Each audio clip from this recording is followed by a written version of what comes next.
Tender হয়েছে, প্রকল্পের মেয়াদও শেষের পথে, তবে এখনও শুরু হয়নি সংস্কার কাজ। চট্টগ্রামের পদুয়া ইউনিয়নের ঠাকুরদিঘি থেকে জঙ্গল পদুয়া পর্যন্ত প্রায় 2 কিলোমিটার সড়কের বেহাল দশা। সড়কের পিচ উঠে সৃষ্টি হয়েছে অসংখ্য গর্ত। চরম দুর্ভোগে পড়েছেন স্থানীয় বাসিন্দারা। সামান্য বৃষ্টিতেই জমে থাকছে কাদা পানি, ফলে প্রতিদিন ঝুঁকি নিয়ে চলাচল করছে পথচারী ও অসংখ্য যানবাহন।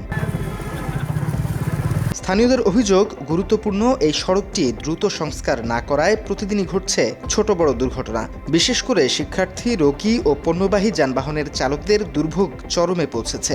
বালু, ইট ও গাছবাহী ভারী যানবাহনের চলাচলে সড়কের অবস্থা আরও বেহাল। দীর্ঘ 1 যুগ ধরে এই দুর্ভোগ পোহাচ্ছেন স্থানীয় বাসিন্দারা। এমনকি জরুরি রোগী হাসপাতালে নেয়ার সময় মাঝ রাস্তায় প্রসবের ঘটনাও ঘটছে।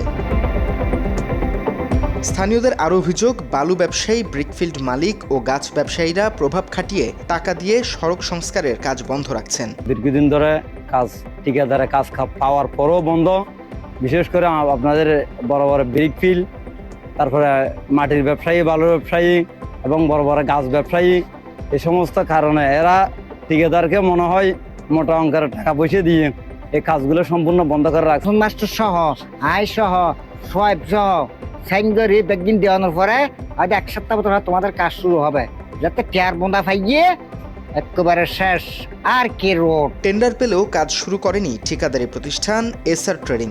ঈদের পর কাজ শুরু করার কথা থাকলেও তা হয়নি বলে জানান ইউপি সদস্য। উপজেলা এলজিডি অফিসের মাধ্যমে কন্ট্রাক্টরকে রাস্তার কাজটা লেআউটের মাধ্যমে বুঝিয়ে দেওয়া হয়, কিন্তু নির্বাচনের আগে যেহেতু কেন্দ্র ছিল তাই কন্ট্রাক্টর কাজটা করেনি স্থানীয় নির্বাচন অফিসের কথা অনুযায়ী। তো এরপরে নির্বাচনের পরেও কন্ট্রাক্টর বললো যে ঈদের পরে কাজ শুরু করবে।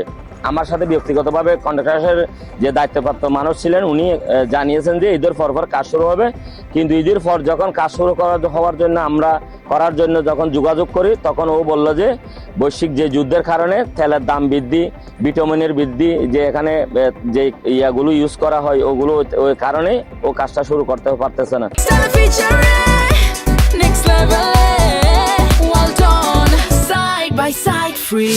অন্যদিকে বালু, ব্রিকফিল্ড ও গাছ ব্যবসায়ীদের টাকা দিয়ে কাজ বন্ধ রাখার অভিযোগ অস্বীকার করেছেন ঠিকাদার কফিল উদ্দিন। তিনি বলেন, বৈশ্বিক পরিস্থিতি ভালো না থাকা এবং প্রয়োজনীয় নির্মাণ সামগ্রী না পাওয়ায় কাজ শুরু করা সম্ভব হয়নি।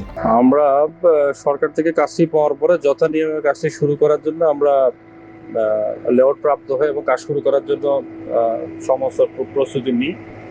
কিন্তু এর মাঝখানে হঠাৎ করে সারা বিশ্বব্যাপী তেল মন্দা এবং বিভিন্ন অস্থিরতা, সংকট, মালামাল দাম বৃদ্ধি, এইসব বৃদ্ধির কারণে একটু কাজ হঠাৎ স্থবিরতা নেমে এসেছে। এগুলো কাটিয়ে ওঠার পরে আমরা যথানিয়মে আবার কাজটি শুরু করে শেষ করে দিই। এদিকে নির্ধারিত সময়ে কাজ শুরু না করায় টেন্ডার বাতিলের আবেদন করা হয়েছে। টেন্ডার বাতিল হলে পুনরায় দরপত্র আহ্বান করা হবে। পাশাপাশি সংশ্লিষ্ট প্রতিষ্ঠানের বিরুদ্ধে প্রয়োজনীয় ব্যবস্থাও নেওয়া হবে বলে জানিয়েছে সংশ্লিষ্ট প্রকৌশলী প্রতিষ্ঠান। তারা কাজটা পায়, তারা কাজটা পাওয়ার পর আমরা তাদেরকে লেআউটও প্রদান করি এবং তারা কাজটা ঈদের পরবর্তী সময়ে ধরবে বলে অফিসকে জানায়। কিন্তু আমরা ঈদের পরেও যখন তারা কাজটা ধরেনি, আমরা তাদেরকে অফিসিয়ালি চিঠি দিয়েছি এবং সেই চিঠির রেসপেক্টেও যেহেতু তারা কাজ ধরেনি, আমরা এটা ঊর্ধ্বতন কর্তৃপক্ষের কাছে বাতিলের সুপারিশ করেছি এবং এটা কর্তৃপক্ষের বিবেচনাধীন আছে বাতিলের বিষয়টা।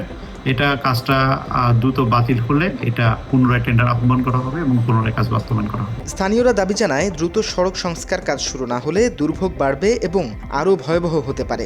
দীর্ঘদিনের ভোগান্তি থেকে মুক্তি পেতে দ্রুত কার্যকর উদ্যোগ নেয়ার আহ্বান এলাকাবাসীর।